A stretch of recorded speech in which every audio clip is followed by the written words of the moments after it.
This is Rodney Ham, your independent candidate for Ohio's governor position, also referred to as Governor Dunkel by a select few. I wanted to talk about leadership, not only in the state of Ohio, but in Washington, D.C., the United Nations, and around the world. We have to look at something that I think that Bill Clinton was a masterful at. Barack Obama, Ronald Reagan, John F. Kennedy, several were excellent at knowing and understanding the power of your words, not only in the manner that you speak them, the conviction which you have in your eyes as you tell the story, but also in the enunciation to string people along and make sure that they're paying attention, because your heart is coming through your eyes and your mouth. And they believe in you because you believe in what you're doing. If you use love as your compass, as your foundation, if you will, you can build faith and trust from that foundation and start to begin to rebuild a kingdom, a country, a town, church, a home, city, or a child. And that's why it's important that you print these books off. Because not only does it give you an excuse to sit down at the dinner table and read a book as you spend at least 1 hour of family time away from the Xboxes and distractions of social media, but it allows you to reprint it and have a family project to go knock on doors, meet your neighbors, and treat it like Girl Scout cookies. I know Ron West got a kick out of that. But if you go knock on all the doors and ask them to do it, then your whole neighborhood will do it. And the book is about a great love affair and how to end relationships properly. It is an amazing story, and it focuses on how to be respectful, how to show gratitude, and how to support even when your relationship becomes stressed or misconstrued, to follow the truth and to love people. There's a simple outline in regards to a community event, much like you're going to do as a family, to raise money for ALS awareness.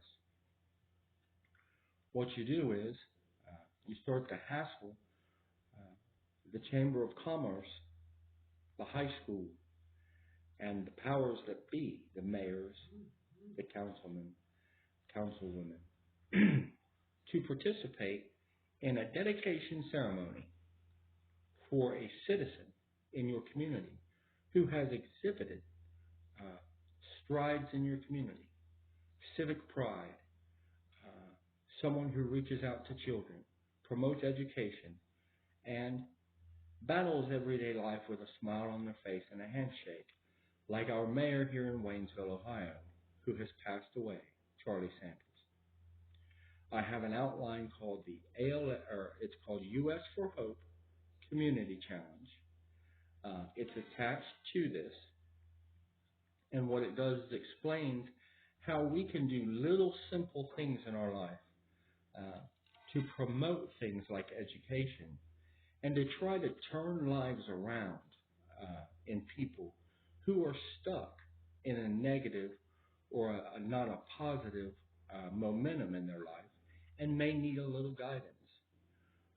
People in jail, and I've been to jail, so I'm no better than anyone else, they need literature because most of their time is spent talking and walking in circles.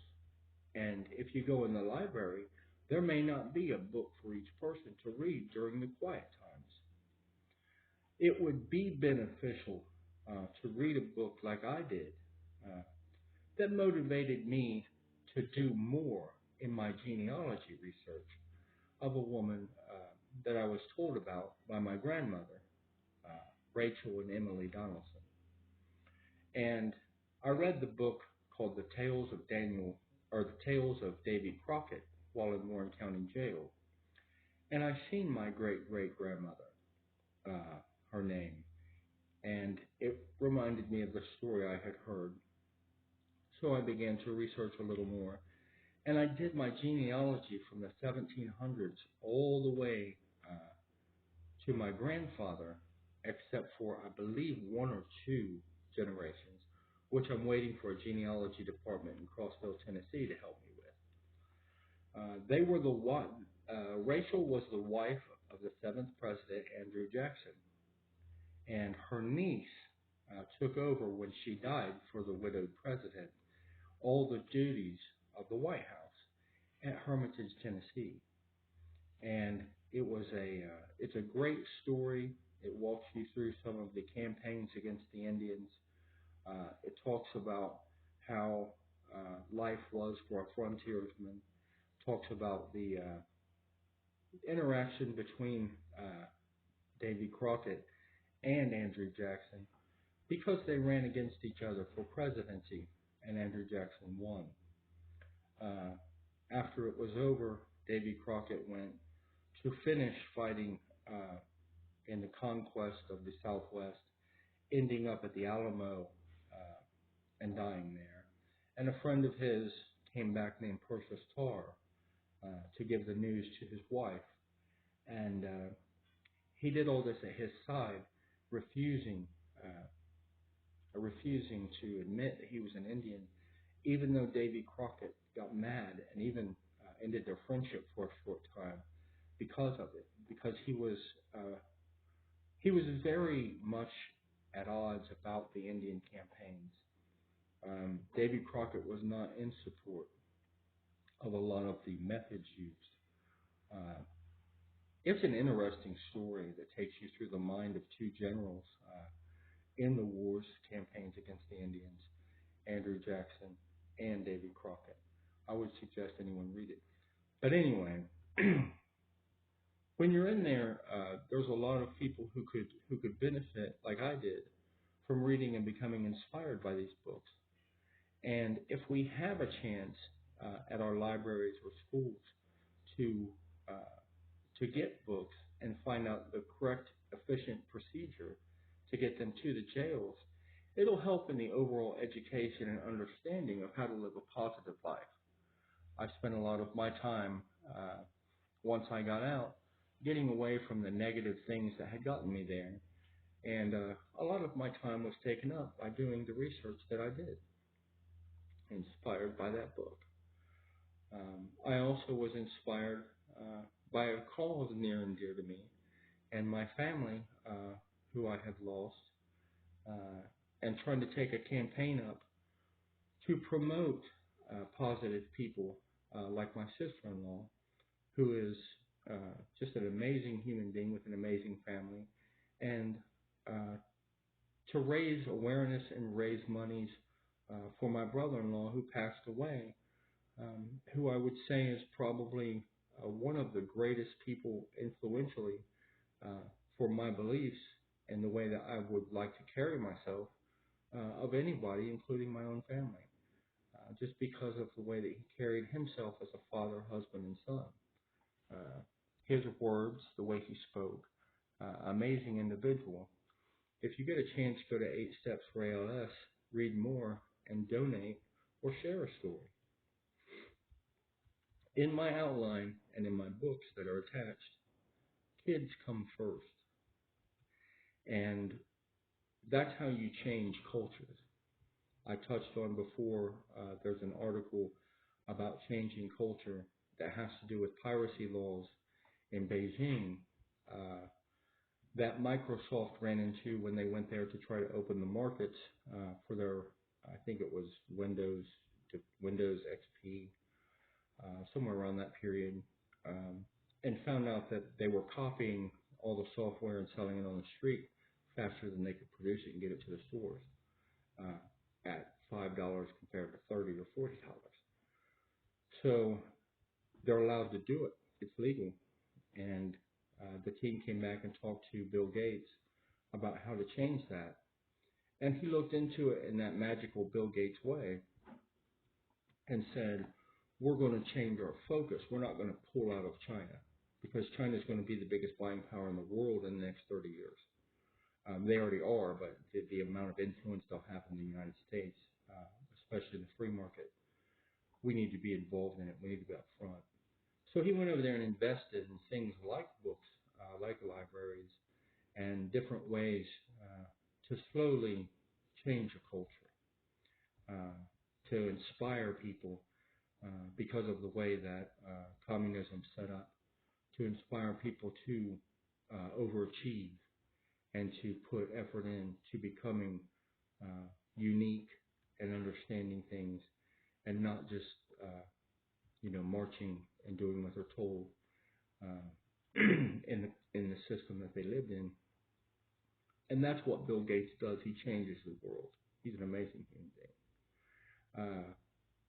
As far as that goes, putting your kids first, I think one of the first lessons to teach them is about people like Dan Cerrone, people like Charlie Sanders, and say these are the footsteps or the blueprints in life that they had to go to college, to become a kicker at the University of Louisville, to marry the most beautiful, the most driven, most goal-oriented person and mother in the world, and to maintain that family until the end of their life and accomplish a great feat like that.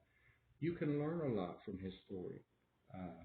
You can learn a lot from Charlie Sanders' story, a man who spent his time trying to help his fellow citizens, even though the odds were against him as a minority, as a Democrat in a heavily Republican white town. He became mayor and ran into a lot of roadblocks and made a friend out of possibly a future governor in Ohio and changed his life, along with other people locally like Rod Smith, who I went to Wright State University with.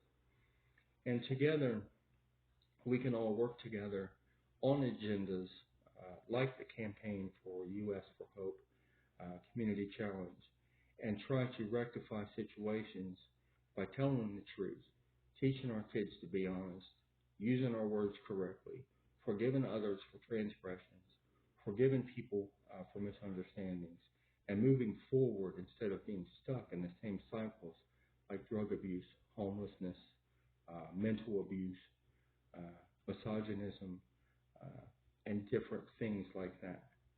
And renaming stadiums after people like Bob Taft. One of the greatest dates I ever had in my marriage was a Merle Haggard concert. And it was at Taft Theater. And it was superb.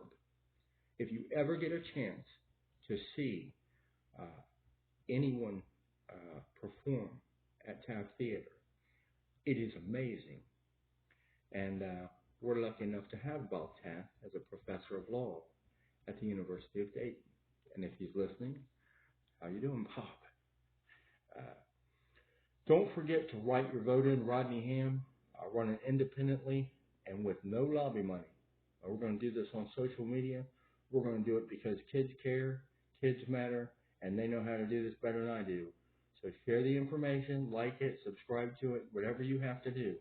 That's Rod Ham on YouTube, Rodney Ham on Facebook, and you'll always find me at Rodney Rebel.